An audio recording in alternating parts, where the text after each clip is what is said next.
Parliament ప్రతిపక్ష నేత Rahul Gandhi vote చోరీ నినాదానికి మద్దతుగా కడప జిల్లాలో కాంగ్రెస్ పార్టీ కొవ్వొత్తులతో ర్యాలీ నిర్వహించింది. ఇక పార్టీ జిల్లా అధ్యక్షురాలు విజయజ్యోతి ఆధ్వర్యంలో జరిగిన యొక్క కార్యక్రమానికి పలువురు నేతలు కార్యకర్తలు హాజరయ్యారు. నగరంలోని జిల్లా పార్టీ కార్యాలయం నుండి బస్టాండ్ సమీపంలోని అంబేద్కర్ సర్కిల్ వరకు కూడా ఈ ర్యాలీ కొనసాగింది. ఇక దేశంలో పౌరులకు ఓటు హక్కు సైతం లేకుండా బీజేపీ ప్రభుత్వం చేస్తుందని విజయజ్యోతి ఆరోపించారు. ఈ విధానంపై కాంగ్రెస్ అగ్రనేత పోరాటం చేస్తున్నారని, ఇది కేవలం కాంగ్రెస్ పార్టీ సంబంధించిన అంశం కాదని, దేశ ప్రజలకు సంబంధించిన విషయమని చెప్పారు. అందరూ కలిసికట్టుగా పోరాటం చేయాల్సిన అవసరం ఉందని ఆమె పిలుపునిచ్చారు. బీజేపీ ప్రభుత్వానికి వ్యతిరేకంగా ఈరోజు మేము కొవ్వొత్తులతో ర్యాలీ నిర్వహించి మేము వ్యతిరేకత వెల్లడిస్తూ ఉన్నాం.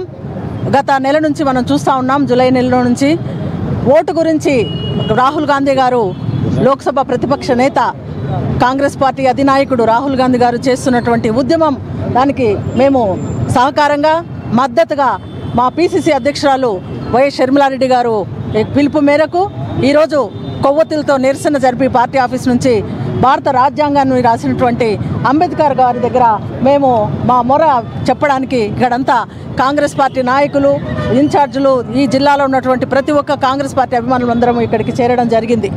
మనమందరం సోదరులారా, మనమంతా చూస్తూ ఉన్నాం, ప్రజల చేత ప్రజల కొరకు ప్రజాపాలనటువంటి మన భారతదేశము ఇప్పుడు ఏ రకంగా పరిస్థితిలో ఉంది.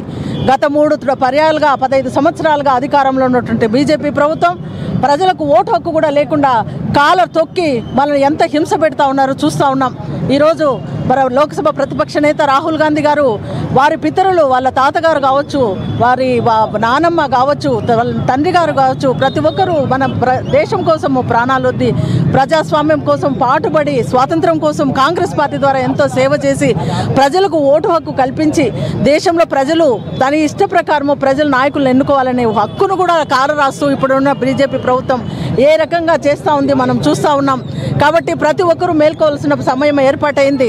రాహుల్ గాంధీ గారు ఇప్పుడు జరబోయే బీహార్ ఎలక్షన్లలో ఏ రకంగా అరాచకం జరిగిందని ఎలక్షన్ కమిషన్ పని అడగడం జరుగుతూ ఉంది. అవును, అసలు చనిపోయిన వాళ్ళు ఓట్లు వస్తున్నాయి, బ్రతికున్న వాళ్ళు చనిపోతూ ఉన్నారు, ఒక్కొక్కరు 10-20 ఓట్లు వేస్తూ ఉన్నారు. అసలు ఇది ప్రజాస్వామ్యమా? ఒక వ్యక్తికి ఒక ఓటు. వారి మనోభిష్టం మేరకు ఎవరైతే సమర్థులైన ఉన్నారో వారికి ఓటు వేసి గెలిపించుకోవాల్సిన బాధ్యత ప్రజాస్వామ్య వ్యవస్థలో మన భారతదేశంలో ఉంది. ఈ ప్రభుత్వం